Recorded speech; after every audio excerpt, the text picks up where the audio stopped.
welcome you all to this Soul Repair webinar, Effective Care for Male Survivors of Military Sexual Trauma. I'm Nancy Ramsay, Director of the Soul Repair Center at Brite Divinity School on the campus of TCU in Fort Worth. The center provides resources for religious leaders and professional caregivers who support veterans and their families affected by military moral injury. Our mission includes offering free monthly webinars that further that mission with a focus on topics that have been inadequately covered or not yet addressed. We are very grateful for the support of the Shea Center on Moral Injury at Volunteers of America, which co-sponsors these webinars. This webinar addresses the emotional experience and afterlife of military sexual trauma for male survivors. Expert panelists will offer strategies and resources for effective responses to men who experience military sexual trauma. It is far too common, as our speakers will demonstrate. With this webinar, we are providing a rare, if not unprecedented, opportunity to learn about the incidence and consequences of this life-changing violation. We do so in the context of new steps across the military toward better responses to victims of sexual misconduct and to hold perpetrators accountable. Military moral injury takes at least two forms. It may be experienced as agential, that is something we do or fail to prevent. It may be experienced as receptive, something others do to us or fail to do. That is an expected aspect of our relationship. Sexual trauma by another member of the military represents receptive moral injury, the failure of trust fundamental to obligations between members of the U.S. military to care for and protect one another. The leadership for this panel includes Chaplain Mel Baars O'Malley, Major in the U.S. Army, is currently stationed at Arlington National Cemetery in Arlington, Virginia. Before her current assignment, she was a chaplain for wounded, ill, and injured soldiers in Fort Carson, Colorado, and was deployed for 1 year as chaplain at the largest detention facility in Afghanistan. A Presbyterian minister, she holds a BA from Duke University, an MDiv from Duke Divinity School, an MA from the University of Cape Town, and a DMin from Erskine Theological School. Her research is focused in the area of male survivors of military sexual trauma. Reverend Dr. Kristen J. Leslie is a professor of pastoral theology and care at Eden Theological Seminary, St. Louis, Missouri. Dr. Leslie is a feminist pastoral theologian. She addresses issues of survivor resilience in the aftermath of sexualized violence in the United States military. She speaks on college campuses and in post-genocide contexts. She has served as a military sexual trauma MST subject matter expert for the U.S. Navy and Air Force Chaplain Corps. She's a member of the Soul Repair Center National Advisory Board. Chaplain Ibrahim A. Rahim, Lieutenant Colonel, U.S. Army. Chaplain Ibrahim is currently the Director of Clinical Pastoral Education, Walter Reed National Military Medical Center. Initially, Chaplain Rahim entered the Army as a nurse with deployment in Germany. In 1999, he began his service as an active duty U.S. Army chaplain. He has been deployed in Korea, 2 tours in Iraq, Germany, and various locations in the United States, including his current assignment at Walter Reed National Military Medical Center. He is a member of the Soul Repair Center National Advisory Board. Our program will include presentations by each of these persons, then time for conversation among them that will be followed by attention to your questions approximately an hour from now. To help all participants focus on the webinar, please submit your questions through chat. We will give priority to those questions during the Q&A. I want to express thanks to Kyle Fauntleroy, a Director of Development at Brite, a founding member of the Center's board, and a retired captain in the Navy Chaplain Corps, who will host the chat. We appreciate also the production expertise of Sam McAllister at Volunteers of America. And I want to remind you that the link for this webinar and the attached PowerPoint will be available in approximately 10 days to 2 weeks at the Soul Repair Center site. Now I turn the leadership of this program to our presenters. Dr. Ramsay, thank you. Friends, welcome. We're glad that you are here. In the first months of his new appointment as President Biden's Secretary of Defense, Lloyd Austin III issued an order to review how the Pentagon had been handling military sexual assault cases. If Secretary Austin embraces changes found in their report, he will be the first Secretary of the Defense to do so. As this comes into the attention of those in power, we thought it was a good time to reflect on military sexual trauma, and particularly for men, so that we can understand it, support those who experience it, and discover actions we might take. So I'd like to thank the Soul Repair Center and its director, Dr. Nancy Ramsay, for sponsoring the webinar today. The Soul Repair Center does groundbreaking work on educating our communities about moral injury and its deep effects on service members, their families, and their communities. Many of you know that moral injury is often framed in terms of military-related traumas, most often in relation to combat exposure. Today, we'll look at a second type of military-related trauma, which is military sexual trauma as it affects men. In a previous webinar sponsored by the Soul Repair Center, colleagues and I addressed the topic of women and MST. While there is an overlap in trauma response and trauma-informed pastoral care for women and men, we know cultural narratives about men and women are distinct, and as such require culturally competent and gender-informed responses. I encourage you to go to the Soul Repair Center website to view the webinar on MST, moral injury, and female survivors. So today, our goal is to offer culturally competent, trauma-informed responses to male survivors of MST that are both pastorally healing and prophetically redeeming. When a survivor of sexual trauma can tell their story in a safe enough relationship, their experience can be received and they feel believed, their healing is less complicated. That's why we're here today, to give information so that care providers can believe, receive, and attend to survivors, and so that survivors can feel believed and their healing become less complicated. So today we really our focus is on survivors so that their healing is less complicated. So if I can have the slide up.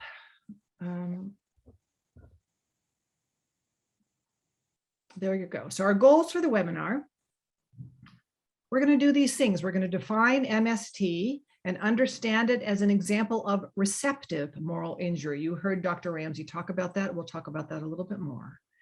We'll talk about its prevalence and the destructive nature for male survivors.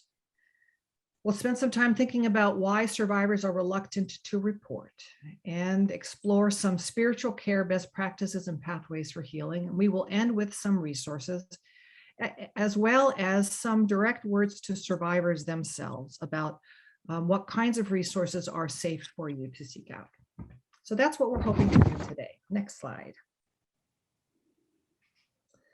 So we start with moral injury. Many of you know that originating in the works both of Brett Litz and Jonathan Shea, moral injury really has kind of is a syndrome of shame, self-handicapping anger, and demoralization that occurs when deeply held beliefs and expectations about moral and ethical conduct are transgressed. So from the work of Litz and his colleagues, we know they go on to say it's acting, failing to prevent, or witnessing actions that transgress one's deeply held values. Jonathan Shea built on that by beginning to think about what it means that moral injury is being betrayed by a trusted authority figure in a high stakes situation. Next slide. So moral injury was originally understood to be a trauma response experienced by those engaged in acts of commission or omission in military and often in the battlefield. Very quickly, researchers, caregivers, and veterans themselves began to see how the framing of moral injury, both agential and receptive, was helpful beyond the battlefield, but in the context of everyday moral living, as they would say. So moral injury, another way to think about moral injury is that it results from perpetration-based or agential moral injury. That is when the participant himself is acting to fail or prevent or witnessing some violence, or betrayal-based or receptive moral injury, when things happen to them. And with military sexual trauma, that's the one we're speaking about today, is the betrayal-based receptive moral injury. So next slide, please. Some definitions. Military sexual trauma is the traumatic and debilitating physical, psychological, spiritual effects that follow a sexual assault while serving in the military. Military sexual assault is the intentional sexual contact characterized by the use of force, threats, intimidation, or abuse of authority, or when the victim does not or cannot consent. So we recognize that military sexual assault takes a variety of forms. In the military, it becomes important to begin to think about it, that it can involve physical force or constructive force. That is when it's done by threat, intimidation, or abuse of authority itself plays a significant role in this. Chaplain O'Malley will talk about this a little bit later, but up until 2013, the DOJ didn't have any different, the definition of rape was only related to women who were survivors. So it was in 2003 when sexualized violence actually began to see men themselves as the survivors. That's an important development, both in helping survivors heal and to name the reality of it. Okay, next slide, please. So we're thinking about the prevalence. So we have some numbers here, and for those of you who like statistics, that's going to be important, but just at a narrative base, we begin to see that the numbers themselves break down the myths of who is an assault survivor. So often in the myths of rape suggest that only women are assaulted. We know that's not true. So we have the reports about 7,500 active duty component men have reported it. We know that we have the percentages of how many men of the men who that is. One of the things that I think is an important data point is that while so often we think of women as being the survivors, that is rape being a female crime and women being the victimization, because of the sheer number of men in the military, while there are more men who are survivors of military sexual trauma than there are women, because there are just more men. Of the percentages, more women are survivors of MST based on just percentages of women, but by sheer number, there are more men.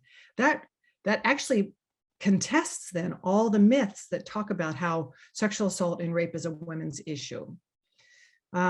We begin to see that a grand majority of those happen in a military installation or a ship. 87% of the male survivors knew their perpetrator. That's huge. So it flies into the face in that notion of good order and discipline and unit cohesion. One of the assaults in one of the fallouts of military sexual assault is that it is actually within the unit itself by someone they know.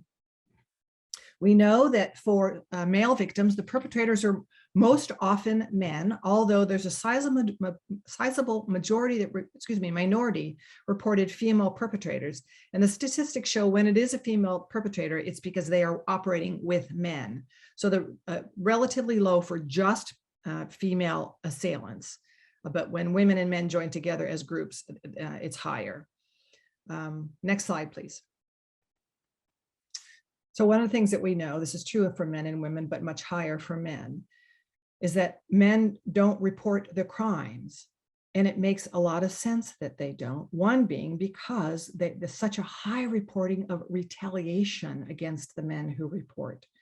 We know so often what happens is when men report, and Chaplain O'Malley is going to address this more, what it means to their own identity to have to say that you have been sexually assaulted. But so often the retaliation against male survivors has to do with the number who are discharged from service and the sheer retaliation against them. So many choose not to report.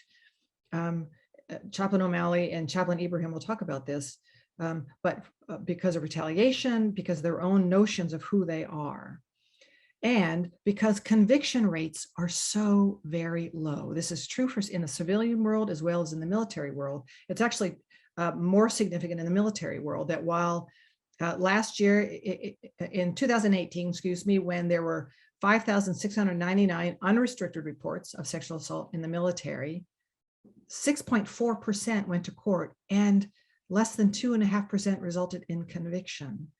To go to court becomes another way to feel traumatized if the conviction rate is so very low. Next slide, please. So who are the perpetrators? For men, we know from the research that the types of violence tend to be repeated and physical violent assaults by bullying and abuse and hazing. The perpetrators tend to be in gangs, in groups, so multiple co-workers during work, and it's less likely to involve alcohol than assaults against women. So it's a daytime co-worker event. Research suggests that the perpetrator's intent was humiliation, abuse, and emasculation. The intent was not a sexual encounter. That becomes important to begin to help understand the survivor's experience itself. If the intent was devastation by humiliation and emasculation, you understand why perpetrators, in fact, experience such a deep sense of shame around it. Next slide. So I think all right. Thanks, Dr. Leslie. So I wanted to kind of start out my little portion here with a story, and it really begins with my research. And when I, as an Army chaplain, was sent to a DMN program, and I decided this was the topic that I really wanted to focus on, I was having conversations with my soldier husband, and I was, going through these pages of statistics and just, kind of blown away by what I was finding and what I wasn't finding, what wasn't there. And so I said to him, we were discussing it, one evening, and he said, that could not happen to me. It would not ever happen to me. And I remember thinking, well, what about if you were outnumbered, or what about if a weapon was involved? What about if someone brought a baseball bat and hit you over the head before you even knew what was going on? And I remember so clearly, he was quieter, but he said, still with a passion, it would not happen to me. And as I reflect on that and think about where that comes from, and it's not just about the military, of course, but in our military system, concepts of masculinity are so vital, important, and they are the building blocks of how we understand success, a successful soldier, warrior mentality.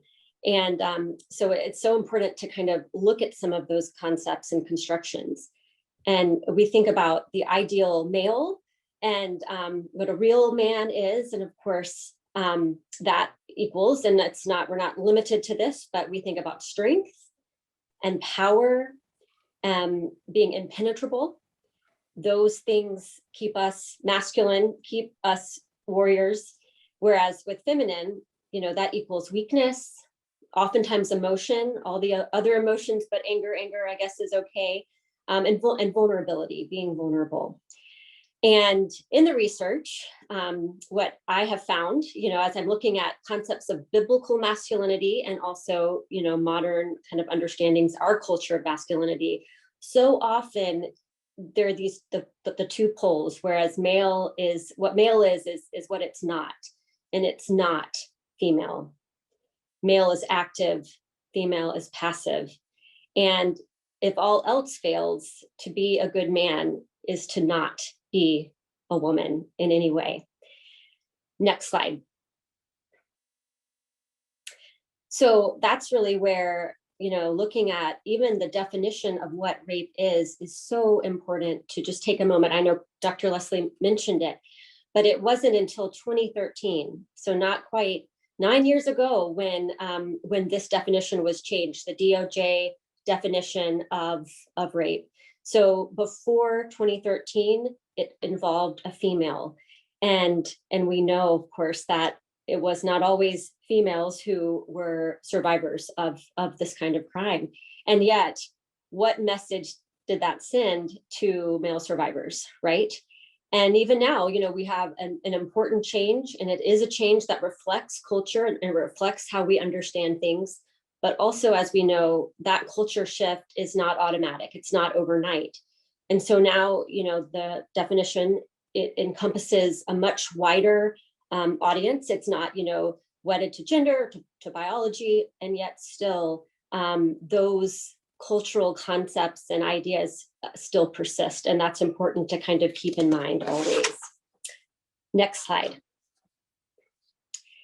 So as we understand masculinity, it is not a surprise or a stretch to then understand masculinity in crisis when something like an assault, sexual trauma happens. And in the research that we have, it looks like 68% of those who were surveyed report crisis of masculinity, and 70% a crisis of sexual orientation.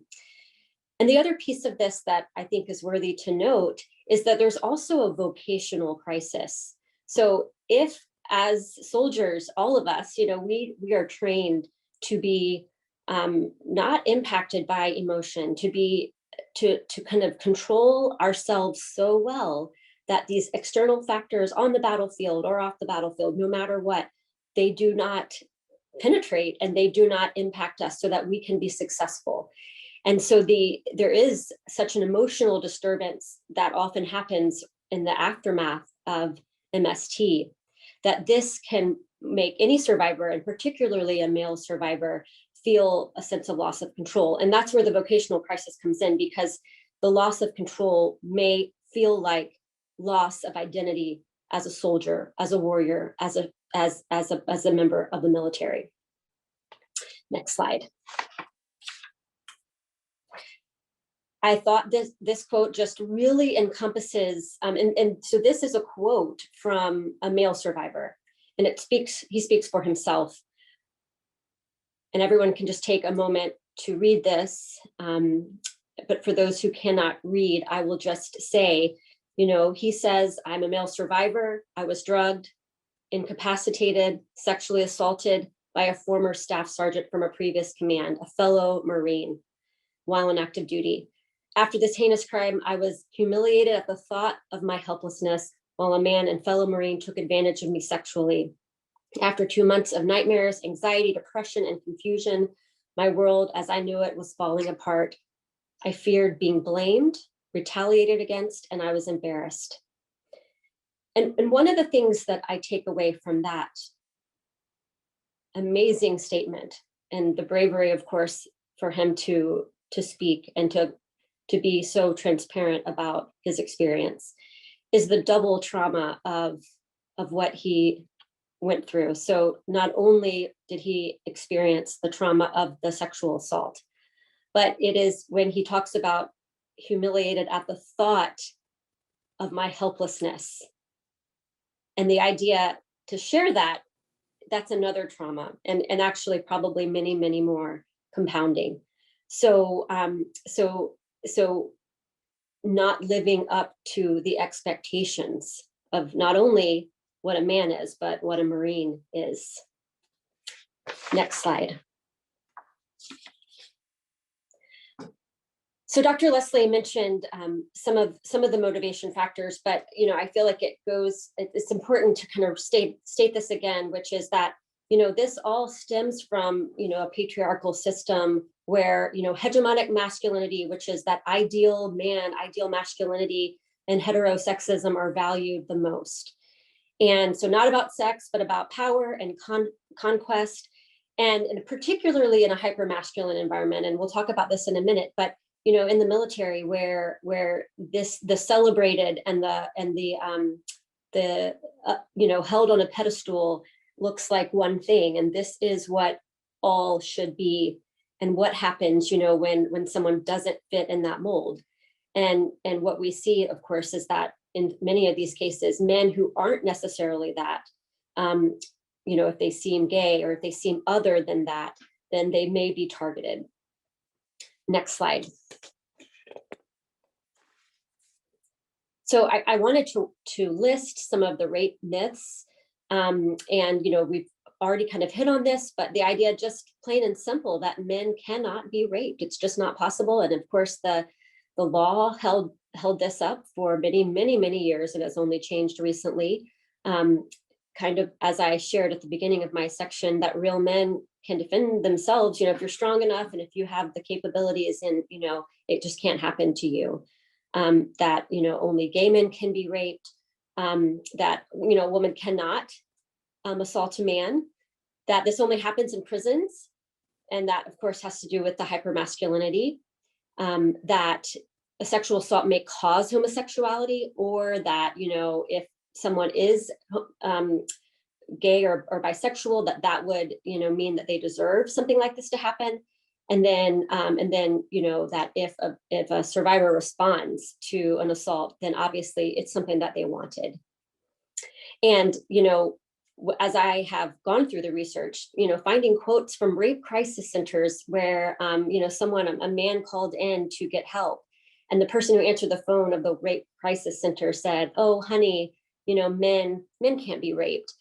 And this was these kind of perceptions, even of those, that are supposed to be helping and providing, give the feedback and the pushback that just further drives men into the shadows. Next slide. So there are a number of barriers for seeking treatment, and we've talked about some of them. Fear of not being believed because, it's a woman's problem. The shame and the self-blame, and I know Chaplain Raheem will get into that a little bit more. But that being such an important piece, that emotion and everything that encompasses shame, fear of being seen as gay. And this was certainly a problem before Don't Ask, Don't Tell was repealed in 2011, I think it was. Before that, to come forward and to admit that something like this had happened would potentially be to put your, career in jeopardy because of that former law in the military. And then just generally knowing that most men, regardless of their sexuality, fear that sexual orientation might be questioned if they come forward and say that they have experienced this. And one of the kind of the really catch-22s here is that we know from the research that group therapy and therapy for male survivors who are survivors of military sexual trauma, not other traumas, but this one specifically, is one of the most effective ways of starting that healing process. And yet, if those groups cannot be found or accessed because of the barriers to actually getting that help. All right, next slide. So impacts of MST are not surprising either, but yet it's important to kind of see them in the flesh. You've got 90% of survivors articulate these kinds of problems between anxiety, depression, flashbacks, a lot of the PTSD or PTS, symptoms that we might imagine, damaged self-image, increased sense of vulnerability, fantasies about retaliation. Twice as likely to attempt suicide in their lifetime, and then also just generally an increased use of alcohol for coping. Next slide. And I also just wanted to highlight the faith impacts of MST. So generally, we know that those who experience trauma, and particularly rape and grief, they can often have rage toward God. And have that kind of theodicy question of how could God let something like this happen? And it really made me go back to some of the stories that I had heard, and of one soldier who had been in basic training, who had been in a situation in a shower where, we know in basic training, there's a shower for all the women and a shower for all the men. And there had been an incident, and there had been some that had seen it but had not participated, but others who had perpetrated the crime against him. And just his feeling of betrayal that those who could have helped stop didn't help stop. And so even to take that one step further to say, God as a bystander, and we have Psalms and we have scripture where there is a presence, a sense of great anger toward God at how could you stand there and allow this to happen? And they're called God laments, and it is where those are able to kind of express that sense of just grief. And I think as a chaplain and as with spiritual care, it is so important to be prepared for that and to be willing to create space where those kinds of feelings can be voiced. Next slide.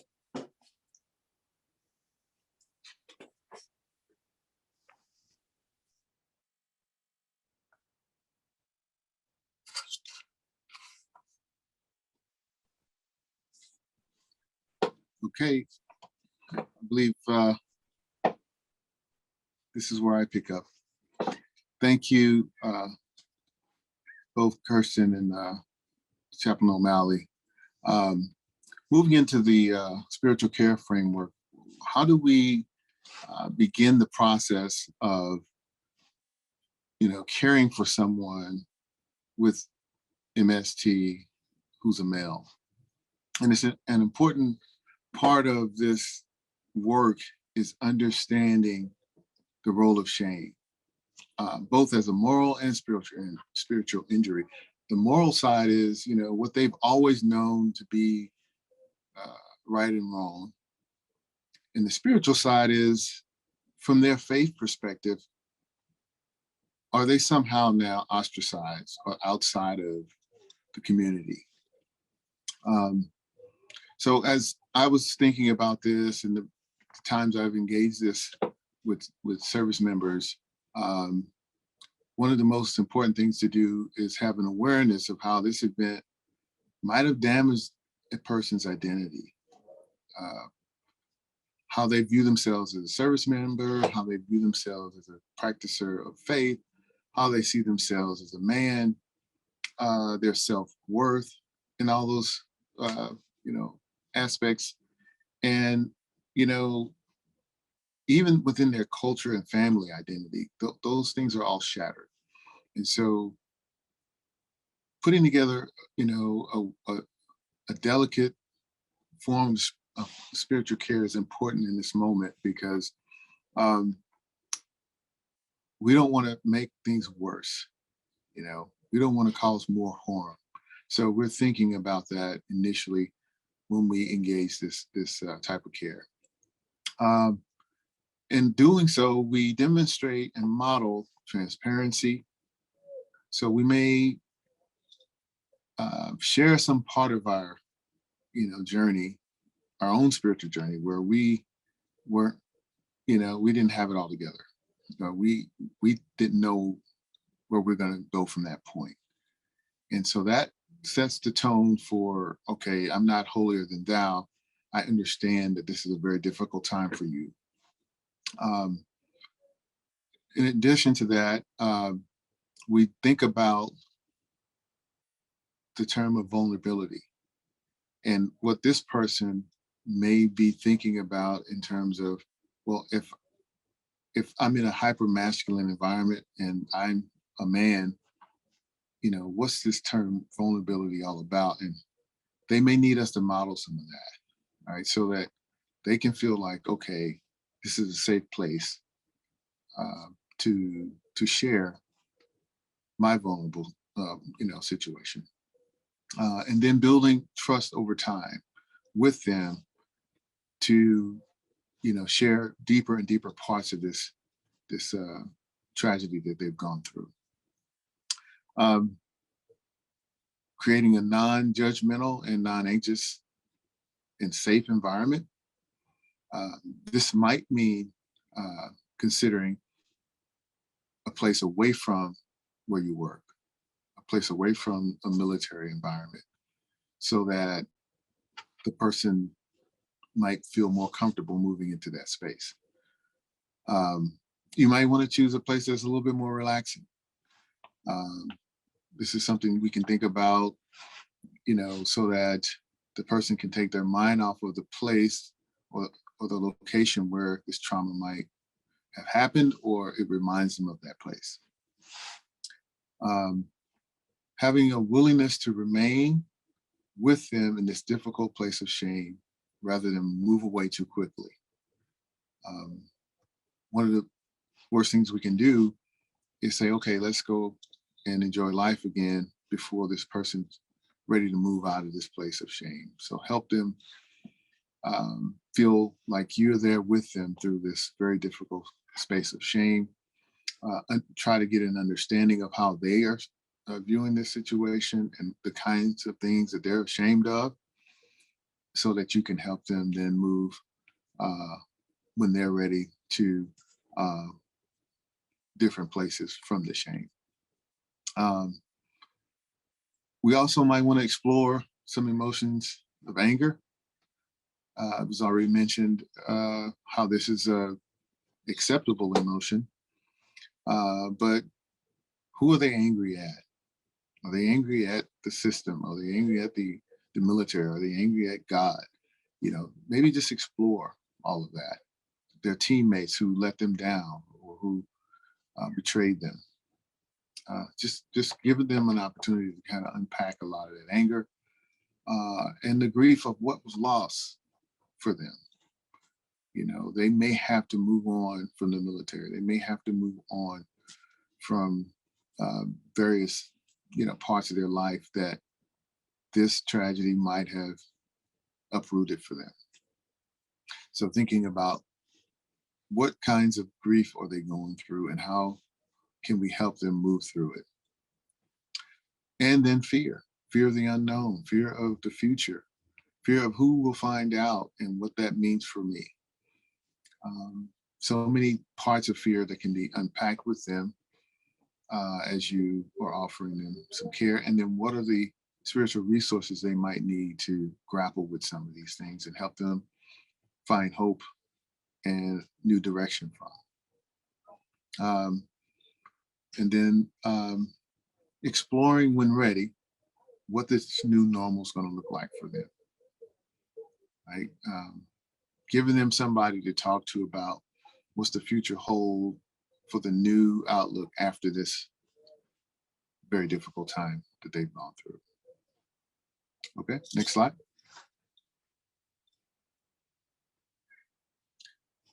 So some of the things we don't necessarily think about, but we probably should as we're developing our care is what's different across cultures that we might need to think about for one person that's different from someone else.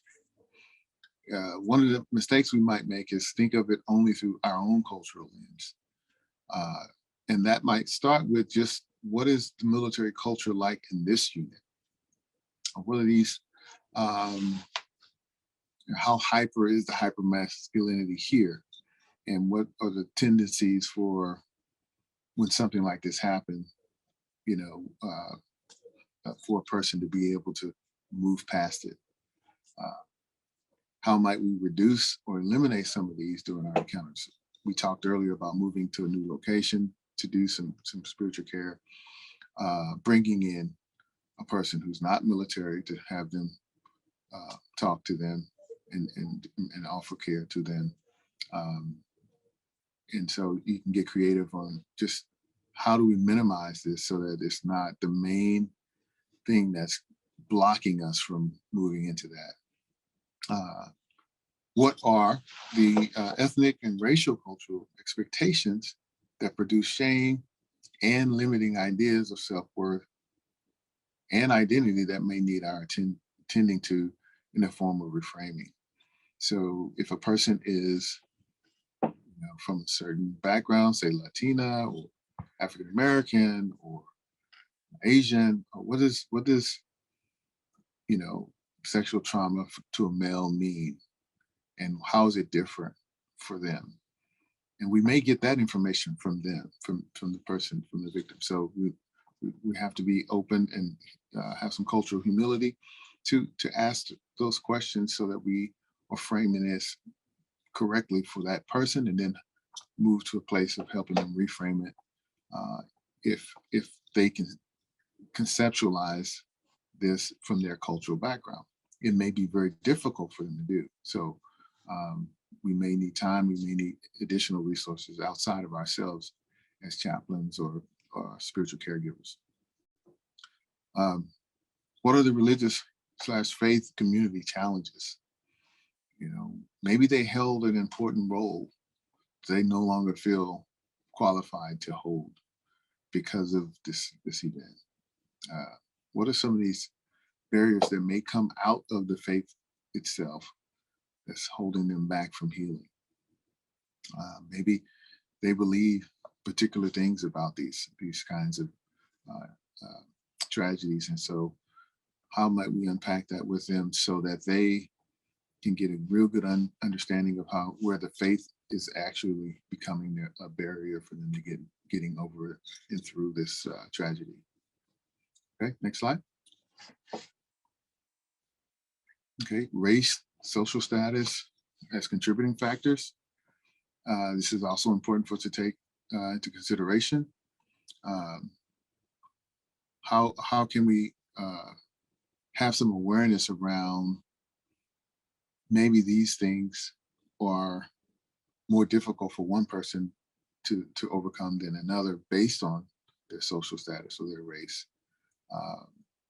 Thinking about a voice, having the feeling of being seen, heard, understood, accepted in society, in the military environment, may be higher for one social class and race than another.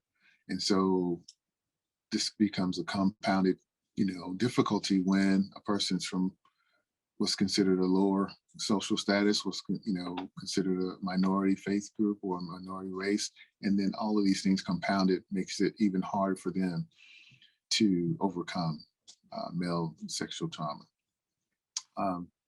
Understanding when a person may struggle with greater degrees of difficulty, depending upon all of these things that may all be creating a perfect storm in their life, making it hard for them to find hope, find a way out of it.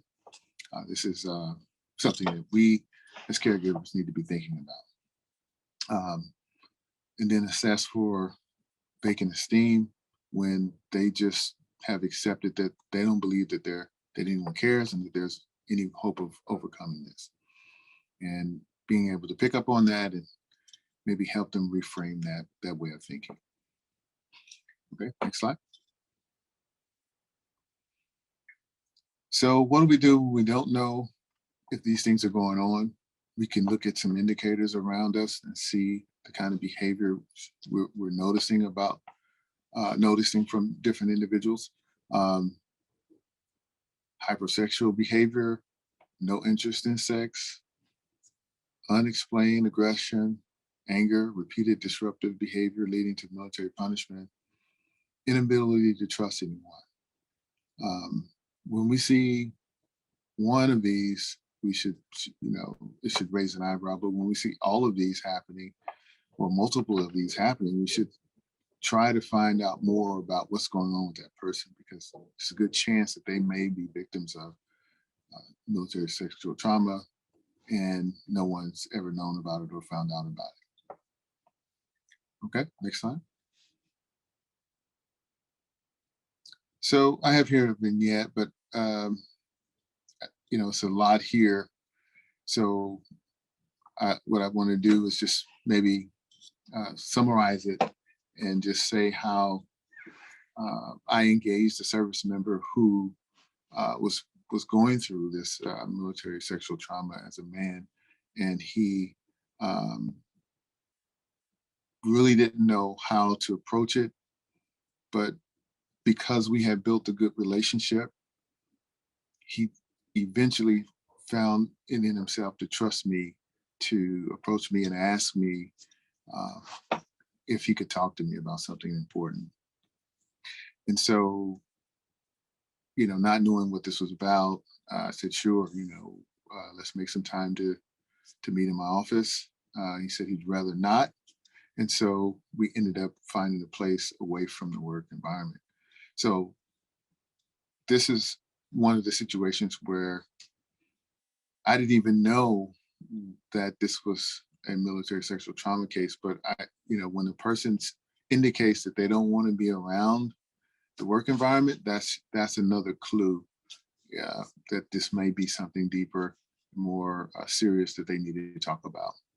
And so we went to an outdoor, safe, relaxed environment, and then this is when he started to share some of the things that went on with him. And once I got over my own shock and anger and frustration, I was able to see and understand the things that he's going through and trying to figure out what to do from here. And so as caregivers, chaplains, those who want to help, it's important for us to be prepared to move out of the way ourselves and try to walk with someone in these very difficult places. That's really, society hasn't really been shaped for them to get care and get help. And it's risky for them to open up about it and try to get healing from it. This was a good situation where he stuck with me, and we worked it out, and I stayed with him until he was ready to get more help. It doesn't always work out like this, so we have to be ready to engage these situations as they come. Sometimes, again, it can turn out even more difficult, and we may have to seek help from outside resources to meet us somewhere else. But in this case, he agreed to go with me to get help. And so I want to stop here and I guess turn it back over to Kristen.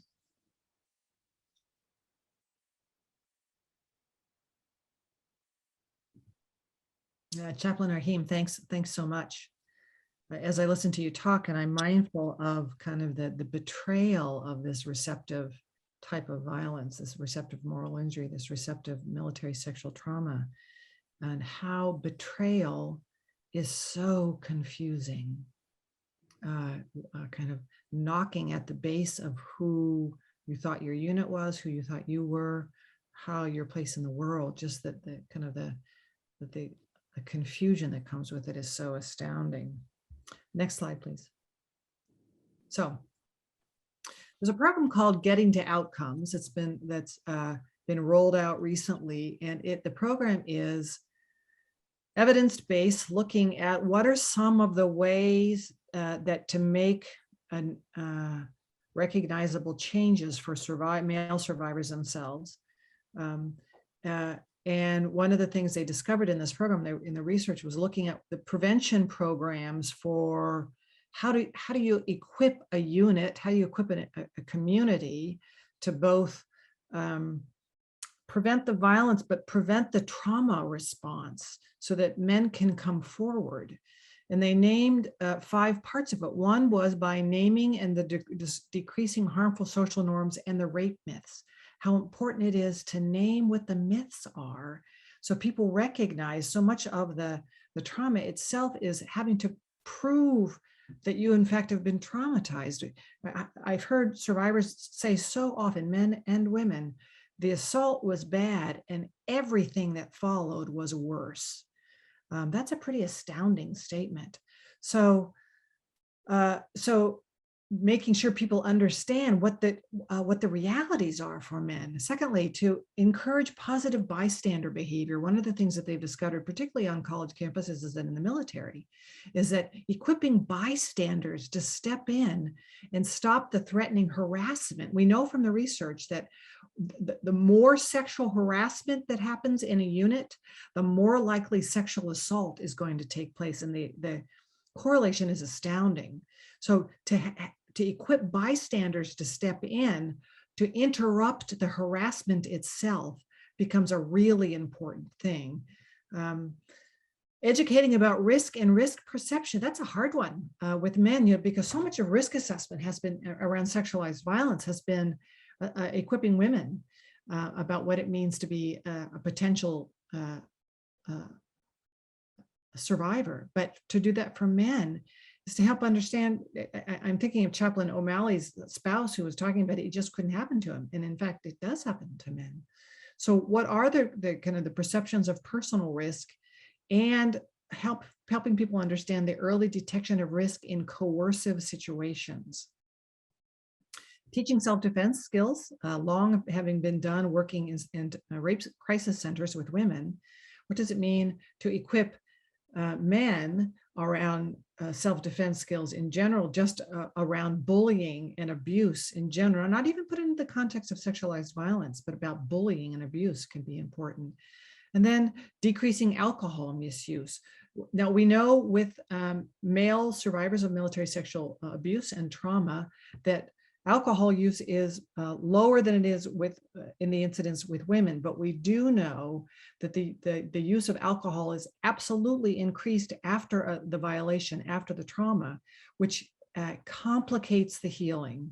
Absolutely. So the alcohol prevention and education around that becomes really important.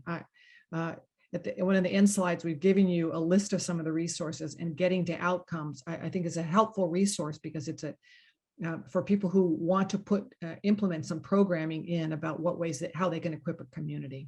Next slide, please. So this overly wordy slide is really for survivors. I wanted to put it all in one slide so you can take a screenshot of it if you want. But for those of you who are survivors, I want to talk directly to you. You are brave to be here, even if no one knows you're here. I'm glad that you are here. I hope that you will find something that helps you in naming what's going on and perhaps finding someone who can help. So when you find a caring professional who's willing to receive your story, it's important that they willingly meet the following standards of care. So someone you would go to, a medical professional, a religious professional, a psychological professional, it's fair to assume these are basic things that they will do. They'll understand your assault as violence and not bad sex or not just a really bad case of bullying. That they can keep confidences, that they assess for your safety and possibly that of your family if you're concerned about that. Believe that what you tell them is real and causes you to suffer. If you feel like you have to convince them that you are suffering, they are probably not the care provider for you. That they affirm that the violence was not your fault.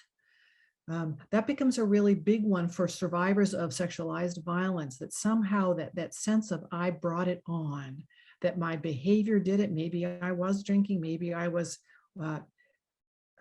hanging out with these folks and all of a sudden their behaviors changed. You need a care provider who understands that it was violence and it was not your fault. You want a care provider who can discuss reporting options, and that can be both to the military, so in an unrestricted report, but just talking to someone, it could be. So discussing reporting options and someone who will accept your decision.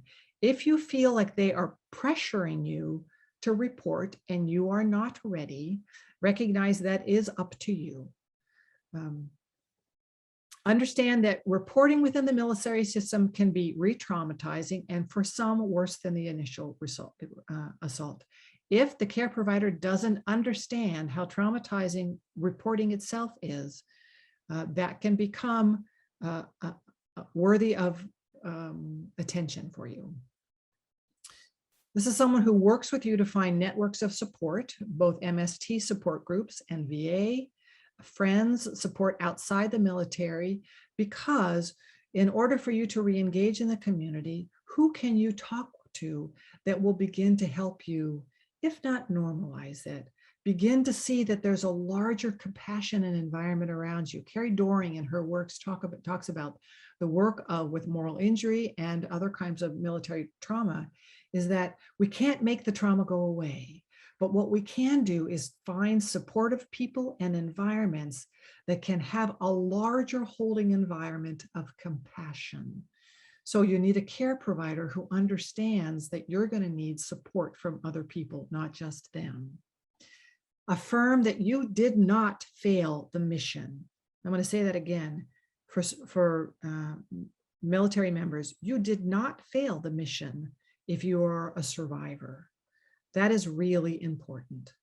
And that this is a care provider who could see your strengths and can see that you are still courageous and that you have points of resilience even in the face of this, that this kind of assault and crime doesn't wipe out those. You still are strong, you still can be courageous, and you still have points of resilience. So a religious professional or medical professional or religious professional should never do these things, should never blame you for the assault, should never judge you or the decisions you made before, during, or after the assault, should never suggest that you need to move on more quickly. We know that for a survivor to come and tell their story to someone, we assume, because of the narratives of how you understand yourself, that you don't just rat on people, you don't tell on people, because that's not who you are. So if in fact you are telling, if in fact you are reporting, that needs to be honored. Suggests that forgiveness is easy or even necessary. And I say that as a religious professional, that sometimes forgiveness, particularly if you do not feel safe, forgiveness may not be the response you need now, or it may not be the thing you can ever do. And that is okay. You can still be a faithful person. If you're working with a religious professional, a religious professional should never use religious resources in a coercive manner to try to get you to do something that you don't feel safe doing, which can include report. They should never overshare their own trauma experience, and they should never ask you to do anything for them physically or sexually. If a doctor or religious professional or a counselor is not able to meet these basic standards of care, it is reasonable for you to stop seeing them and find another caring professional who can provide appropriate care. This is at the point where our hope for you is that you can once again trust your own sense enough that if someone is not providing, the caring professional is not doing stuff that helps you, it's time to dump them and find someone who you feel like can. Next slide. So here are some resources. There's lots of research that's been done. And if you, these are a couple different places. The RAND Corporation does a lot of really good research and they update their stuff all the time. So here's some really good resources. I mentioned the Getting to Outcomes prevention activities in the military. There's the link there. And then we have some supportive services that some of them are directly for men, the 1 in 6 and male survivors. And then RAIN is a larger rape and incest resource, not just in the military. That's a larger resource, but for men and women, and has great resources. We hope that as you are for those of you who have additional resources, that you'll put those in the chat, because we know that many of you in the audience here come with lots of information that we would love to have you share with us. If you could put those in the chat, we would be most pleased. Okay, and I think we're done with the slides.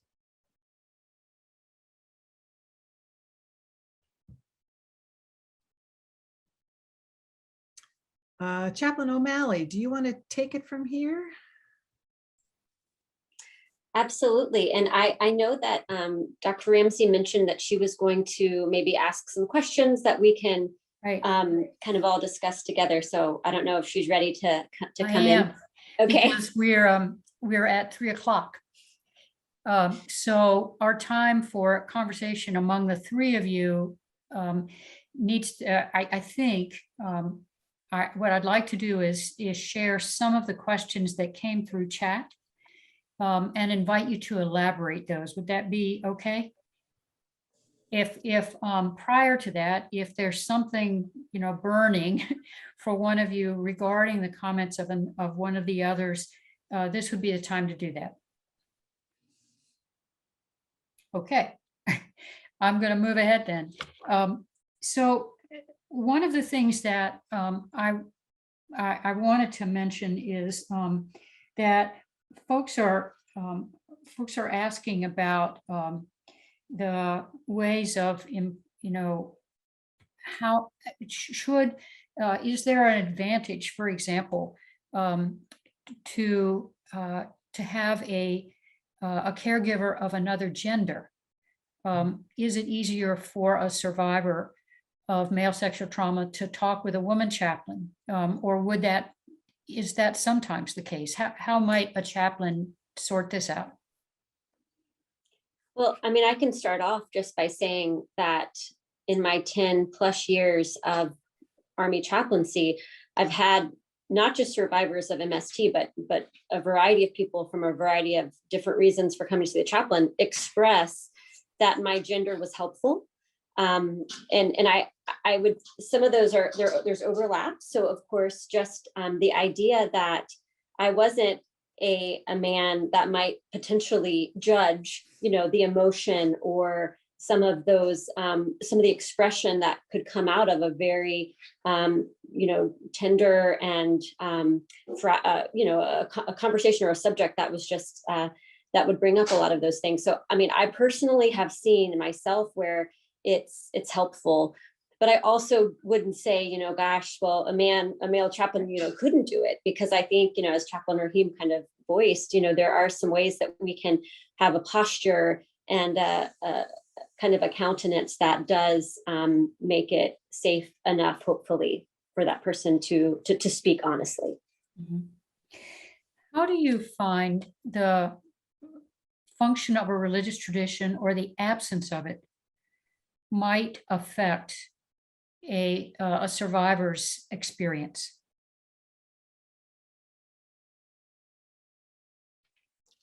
So my experience with that is that those traditions that have a much more authoritarian hierarchy, that survivors in a civilian world, I'll speak about that, can have a harder time going, men and women can have going toward religious professionals in a much higher, a bigger hierarchy. Mm-hmm. So I'm making some assumptions here, but that in the military world, that as well, in the hierarchy, a religious tradition that has a strong hierarchy is going to make it much more complicated.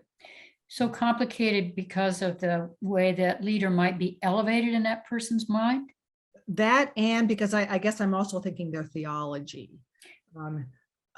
So that I once had a person, a man tell me that as he told me his story, that he felt shame and he felt dirty, and God don't like ugly. So one of the questions, a couple of things. One person observed that depending that for some, unit becomes like family. Yeah. And to what extent is there an overlap between what we know about incest, for example, and military sexual trauma? It's probably the best metaphor there is, unfortunately, for this, for survivors and for care providers to understand the interaction between them, to understand mm-hmm. this as a matter of incest. Mm-hmm. Do we have any data? I want to go to a topic that Chaplain Rahim talked about. Do we have any data about the ways in which either heterosexism or racism functions in the anger that seems to prompt sexual trauma, military sexual trauma? Are you asking the question about the anger that prompts the violence? Yes, I am. I'm asking about because I can't help but think that there are occasions when either of those or both are a part of both expression of anger and then the reception of that anger. Maybe we don't have any statistics to help us on that. I don't know. Yeah, I don't have statistics, but I do know that just kind of that patriarchal, the structure, which kind of makes fodder for someone who may feel misunderstood, powerless, that they're able to kind of use this as a tool or a way to kind of try to feel like they have to assert power for themselves. And of course, that may stem from some of those systems of oppression that we talked about. Yeah, and if we could just go back just a little bit, when we start looking at the preference of the individual and who they think will work best for them and say a religious figure, we have to remember that it depends on, who the perpetrator was to them. There's all sorts of instances where the religious figure has been the perpetrator. So we have to be careful and think about that. And I would even add, what was their relationship with their mom versus their dad? That's another factor that we can think about when that person's trying to find a good person that they can connect with to get the care they need. Okay. I was trying to think about from my perspective, if either of those identifiers is coupled with or joined with the actual sexual trauma, it seemed to me it would amplify the trauma. And that, because it would be multiple forms of oppression and vulnerability. I agree with that. One of the groups that this center seeks to assist involve religious leaders of any tradition. And I think it would be helpful if we could think out loud for a bit, if you could think out loud about how a pastor, a priest, a rabbi, and a imam can indicate more adequately their readiness to and information that they would be an informed and caring listener. Two words: believe out loud. I think the role of religious professionals to prove, to show, to demonstrate in public places and in private places that they believe survivors. So to preach on it, to put posters up around in the facility. In rapes, working with women, we have long known to put information in bathroom stalls where people can look at it privately and it doesn't feel like they're drawing attention to when they're looking at it. So we know that survivors, when they feel believed, the healing is less complicated. So we always talk about believing in a kind of a one-on-one environment, but when we're talking about it for a larger community, I think that's where the Me Too movement was so profound, because that was believing out loud. Yeah, I like that. And the bathroom stalls seems wise. I would think, bulletin boards in the church and resources. I'm also wondering about referrals, marriage and family therapists, whether this is a same-sex relationship or not. This would no doubt impact a person's rejoining a committed relationship. And I would also think, I'm interested in the links that you sent us, so that you shared with us.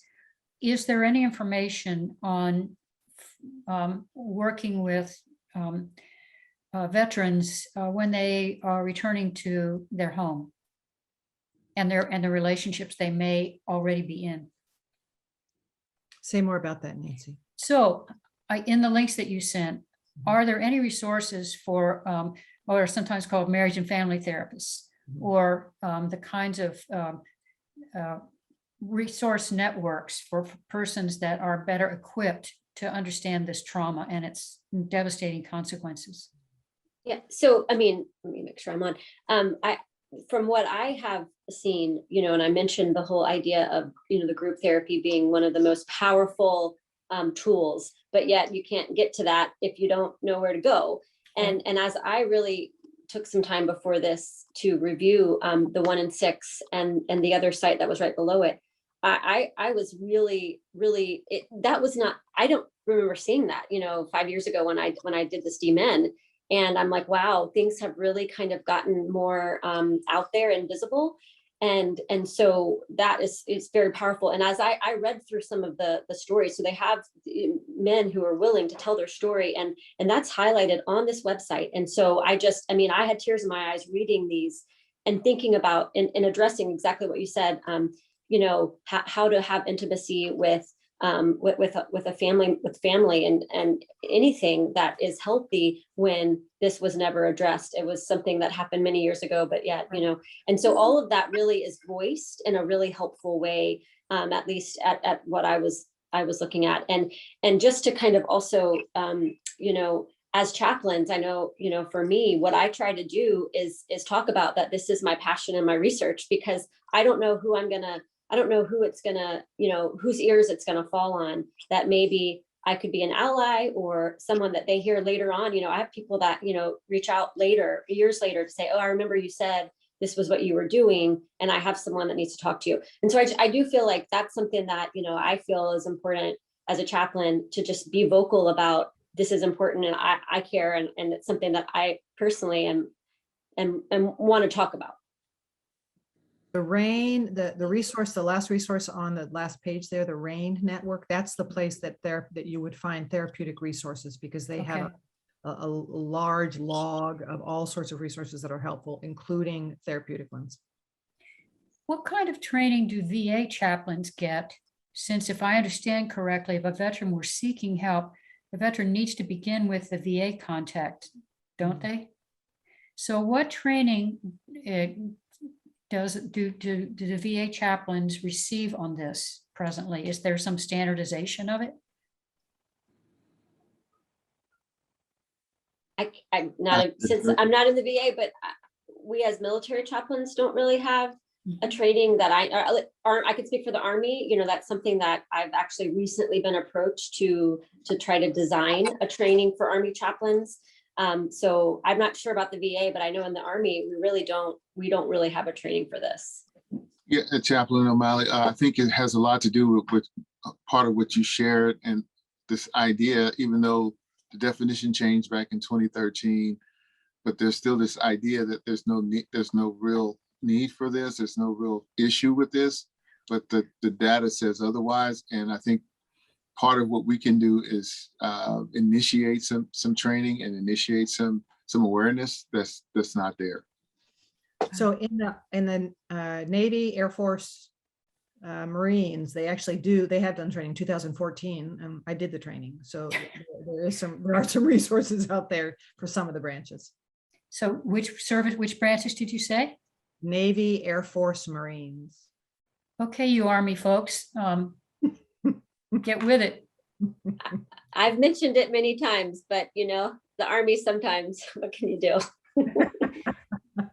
I think, thank you for this, Nancy, because I think this will maybe get some juices flowing for some people who may have some misconceptions. What data, if any, I'm watching the chat, and I'm going to keep raising questions. If I see another one come up, I will share it. But one of the questions I have is if on way back on slide 7, you indicated 97% of the assaults were not reported as a crime, and 66 reported retaliation after filing. So that led me to wonder, what correlation is there, if we have any way of knowing, is there between military sexual male on male military sexual trauma and suicide attempts. So there are more, I think Chaplain O'Malley had a slide on that, the incidence of suicide attempts is much higher. I'm sorry, Chaplain O'Malley, can you? No, so the slide, and I would have to actually go back to get you the citation, but it said double over the span of a lifetime, twice as likely to attempt suicide. That's pretty significant percentage then. I think it's important to remember by the time men report that it wasn't like they were out, just had one evening and decided, oh, tomorrow I think I'm going to report.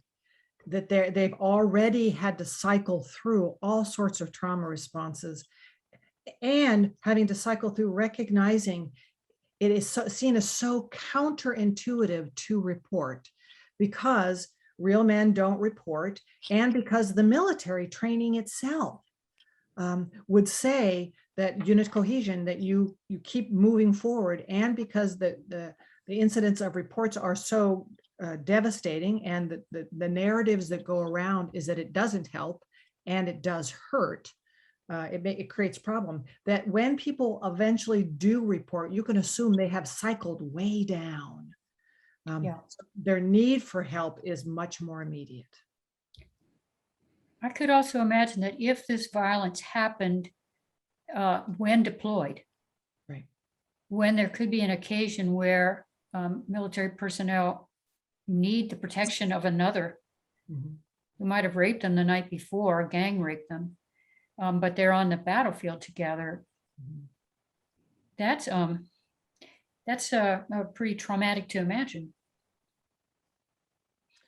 Yeah, it's almost like people don't want to admit it. I remember what Chaplain O'Malley offered with her husband, and how it's easier for men to just say it's not going to happen than to imagine that scenario that you just offered us, Nancy. So there's a lot of denial working out there in the force, and there's a great need for education. So I heard Kristen say that she gave the training to the other services. So I hope we can figure out how to get her to come talk to us. Yeah, right. What questions do you have for one another? Then I'll come back to another question that I've just noticed from a member of the audience. I have a question for both chaplains. When you think about the caregiver's response, particularly for military caregivers, for whom, we're often talking about reporting, which means reporting up the chain of command, but also outside the chain of command. I've done trainings where other military caregivers have said, trust the system, report to the system. How do you work with survivors when that's hard to say?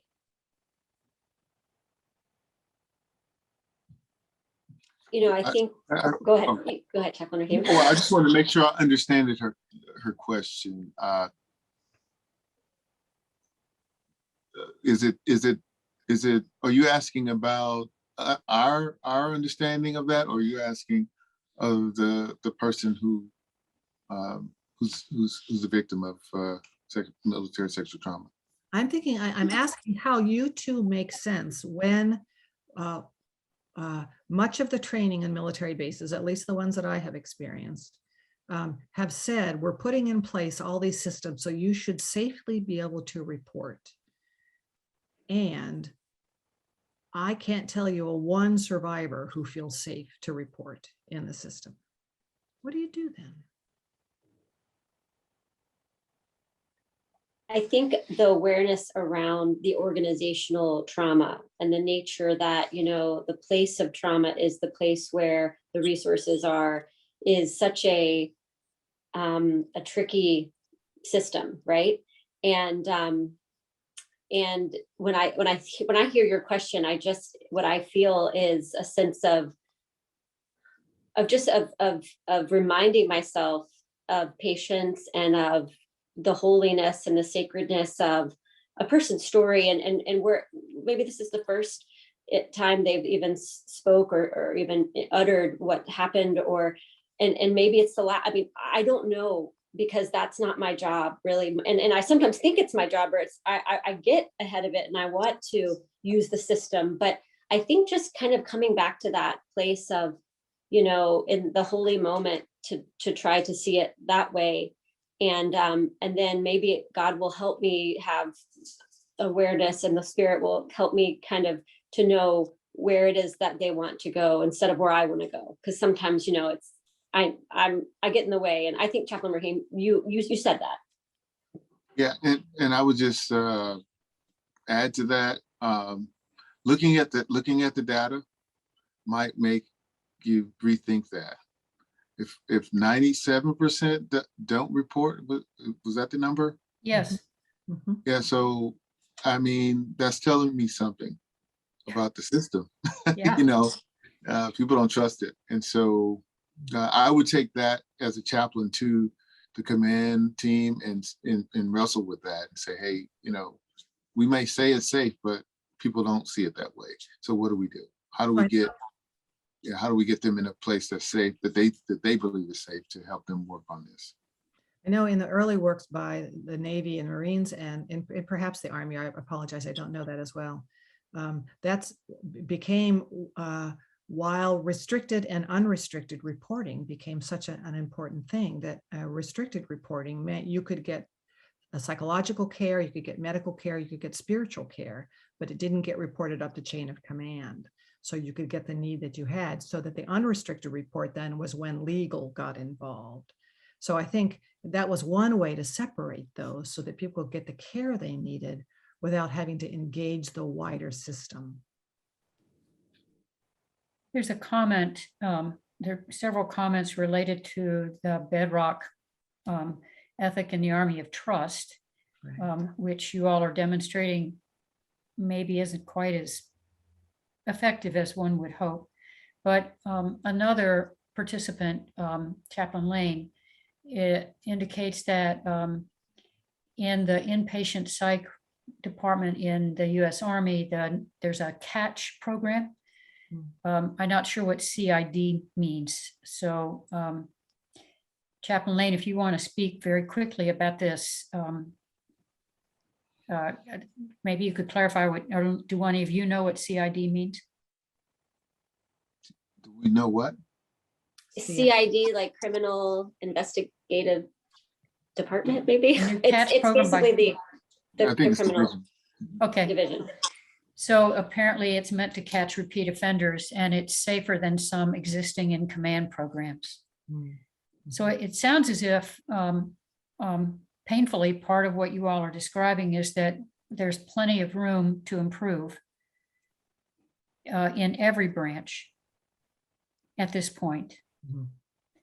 And I want to be clear that this is not just a military issue. well, When of we- course, yes. Right. In the civilian world, when we tell any survivor of this kind of violence to trust a system, we have already disqualified ourselves in some ways from being completely safe.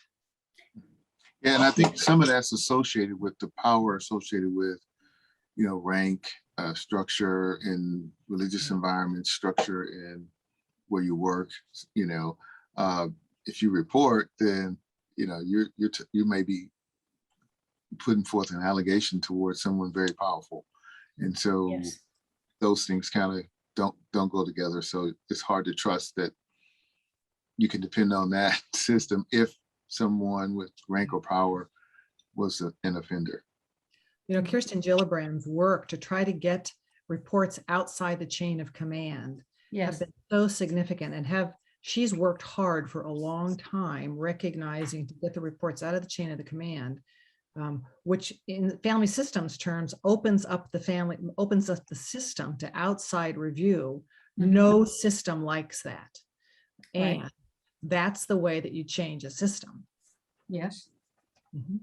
Right. Let me see, I have a new message, so we're getting close to the end.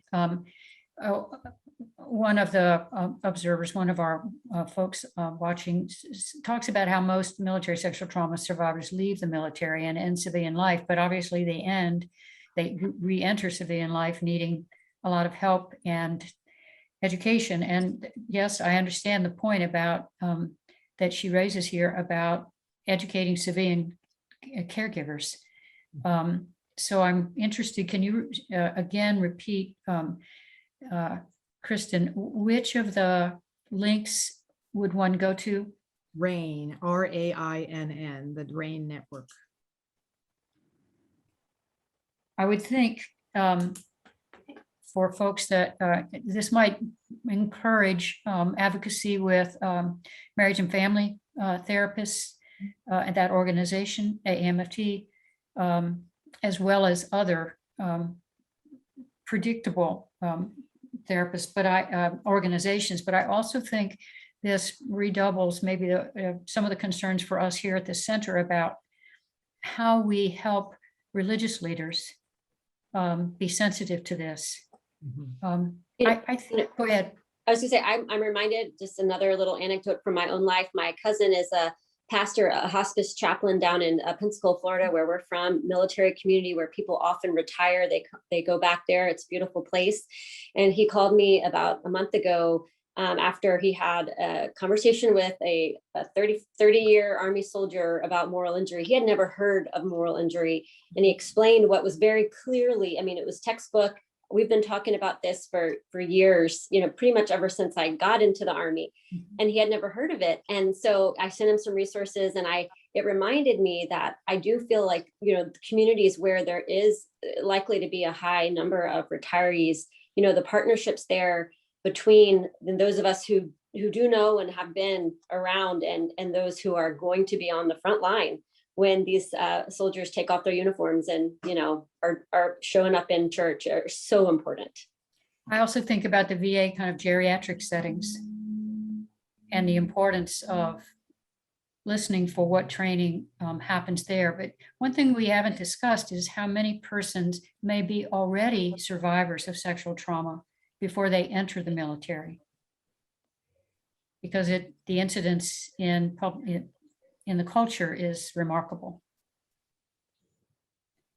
So we are like 2 minutes away from closing. I want to give you all a chance to see if there are particular final comments you want to make.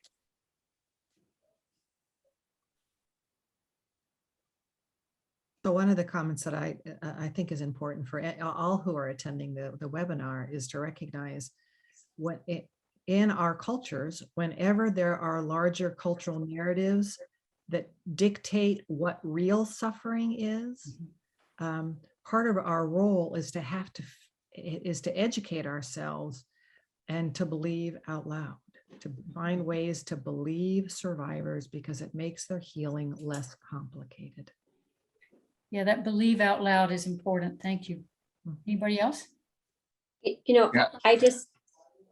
You can go Go first, ahead. Chaplain Raheem. Ladies first. Okay. Just from the stories I have in my head, right now, just to remember that, it is such an honor to hear a person's story, and the power, that comes from that being voiced and by that being received, by someone who is compassionate, empathetic, who's willing to listen, and the kind of the holy moment that presents both for the hearer and for the speaker. And so if I think of anything, it's just how in awe I have been when I have been able to hear someone, and I'm grateful for that. Yeah, I really had something similar to say, so I can't top that. So we'll just leave it at that. Well, that gives me an opportunity to thank those who participated in this program with us. And I noticed that one of our observers is suggesting that maybe the Hampton VA Medical Center has a program for males and female survivors, but not sure about other VAs. That may be something that we want to pursue professionally just to get more information. I want to thank the three of you for this groundbreaking webinar, for the research that you've done, for the expertise you've brought to the field. And I want to thank our participants. And I want to remind everyone that in no more than 10 days, the link for this webinar and the PowerPoint will be at this website of the Soul Repair Center and will remain there. So I also encourage you to talk to your colleagues who might not be on this webinar and encourage them to look at it, remembering that there are links for further information that could be very important. And I thank you three in particular, and also Kyle Fauntleroy for managing the chat, and Sam McAllister for handling this Zoom webinar so effectively. I thank you all, and I hope you'll continue to participate in the programs of the Soul Repair Center and watch for our next one in October. Thank you all very much. Thank you for having me. Thank you. Well done, y'all. Well done.